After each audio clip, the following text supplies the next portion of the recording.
e um valor caro. Né? Porque você controla, só que por trás desse discurso há uma outra lógica. Né? A outra lógica que está por trás desse discurso é de você lucrar em cima de um bem que deve ser um bem comum.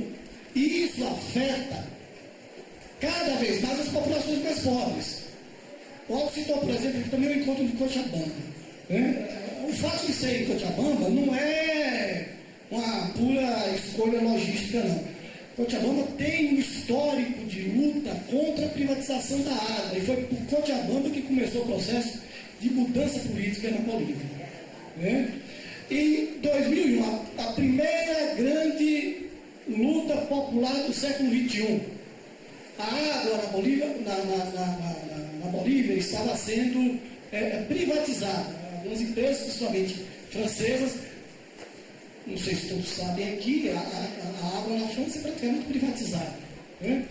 E você tem multinacionais que, pelo mundo, tentam exatamente exercer esse controle. Fora aquelas multinacionais que hoje já avançam, controlando, inclusive, empresas nacionais, criando grandes corporações de controle da água, né? Essa água que a gente necessariamente termina tendo que comprar e adquirir. Né? Há uma concentração do controle de venda dessa água mineral pelas grandes corporações. A Coca-Cola é uma das que está por trás também disso aí. Coca-Cola, Pepsi e tantas outras. Na Bolívia, se tentou privatizar a água, a população de Cochabamba se revoltou, foram meses e meses de conflito, de embates, de mortes, né, nas ruas, projetou lideranças para a Bolívia e para o mundo na luta pela questão da água, e eles conseguiram expulsar o multinacional, derrubar o governador e derrubar o presidente. Por conta exatamente dessa luta que teve ali. Ela pouco foi mostrada, como de resto a mídia mostra poucas lutas populares mundo afora. Né? Então essa é exatamente uma tentativa. Aliás, o último filme do James Bond, do 007, né, aborda exatamente o controle da água pelas grandes corporações. Certo? Eu falei para meus alunos um tempo atrás que eu jamais ia imaginar que eu fosse indicar para que alguns dos meus alunos assistissem o filme do 007. Eu não terminei indicando. Porque o conflito que se passa ali dentro do filme é exatamente o conflito pela água. Isso só vai aparecer mais no final. Então já contei aqui um pouco, para quem não assistiu, já terminei falando do enredo para vocês. Certo? Portanto, houve essa disputa ali na Cochabamba, se tornou um exemplo para o mundo de como a questão da água, ela extrapola meramente o discurso de que você tem que controlar em função da escassez. A água se torna cada vez mais um bem econômico. Isso tem sido disputado por grandes corporações pelo mundo afora. A questão da água deve necessariamente ser vista pelo aspecto da geopolítica. O Brasil tem uma riqueza muito grande em suas mãos. Isso pode fazer do Brasil uma grande potência, na medida em que ele saiba exatamente exercer o controle sobre esse produto. Agora, o que se vê no tocante à agricultura é que, embora exista a legislação, conforme a Ana Paula falou aqui, a legislação, a partir da criação da Agência Nacional de Águas e toda a criação das bacias hidrográficas, o Brasil é pioneiro, inclusive, se não me engano, é pioneiro nessa legislação e serve de modelo para outros países do mundo. Né? Só que há um problema que é um problema de conflito, é um problema federativo. Né? O governo federal, ele não tem poder de intervir. Então, os rios, os córregos, eles nascem em determinada localidade, em determinado município.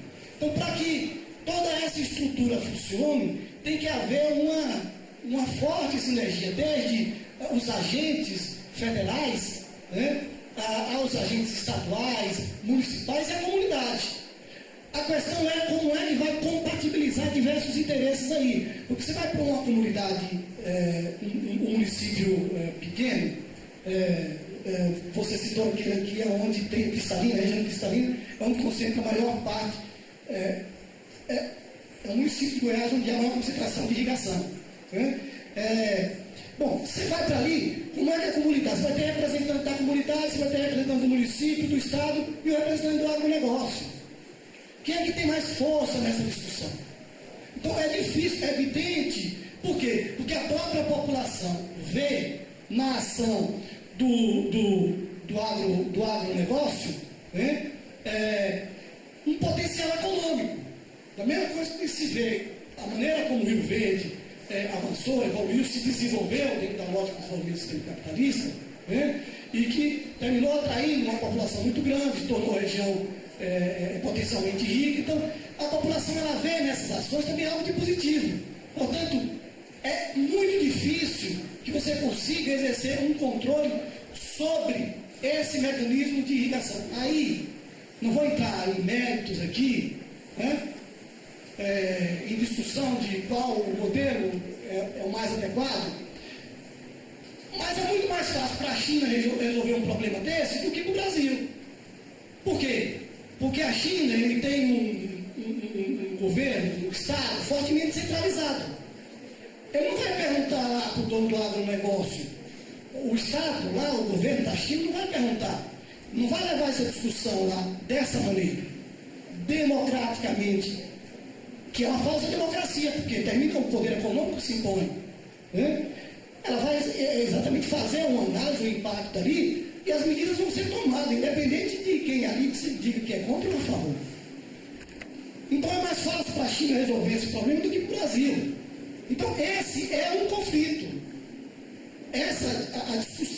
As discussões dentro das bacias, elas também devem ser vistas como potencialmente conflituosas.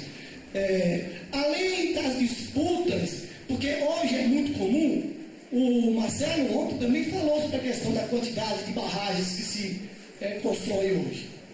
Ora, se você constrói uma barragem, você afeta o custo da água, ou pelo menos a quantidade de água que vai descendo naquele córrego e tudo mais. E existem, inclusive, desvios de rios. Há 2 anos atrás, se descobriu um desvio de um rio aqui em Mato Grosso do Sul para poder atender o interesse de uma grande propriedade. O cara levou uma multa tão grande que ele teve que vender praticamente metade da propriedade para poder pagar a multa lá que o IBAMA impôs a ele. Mas já havia muito tempo, ele construiu até uma praia particular. Então você tem, são potenciais conflitos. Por quê? Porque a água vai se tornando um bem, inclusive do ponto de vista da atratividade turística. Então nós temos hoje uma multiplicidade de elementos, de fatores que são potenciais conflitos. Veja essa matéria aí, por favor, essa do hoje que eu coloquei aí. Eu peguei o exemplo de um fato que aconteceu aqui em Goiás. Não, o anterior lá. Peguei um fato que aconteceu aqui em Goiás, que terminou em chacina. Tá? Isso, é esse aqui, ó. Certo? Aí, disputa por água já chacina em Anápolis. Tá? Aí, ampliação de represa.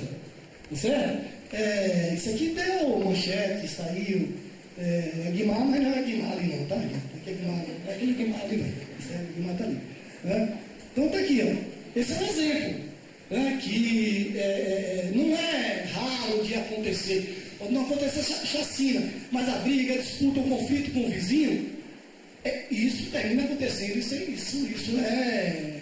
não é novidade. Portanto, você potencializa isso na medida em que a água ela vai se tornando cada vez mais escassa para o consumo ou para a utilidade humana. Né?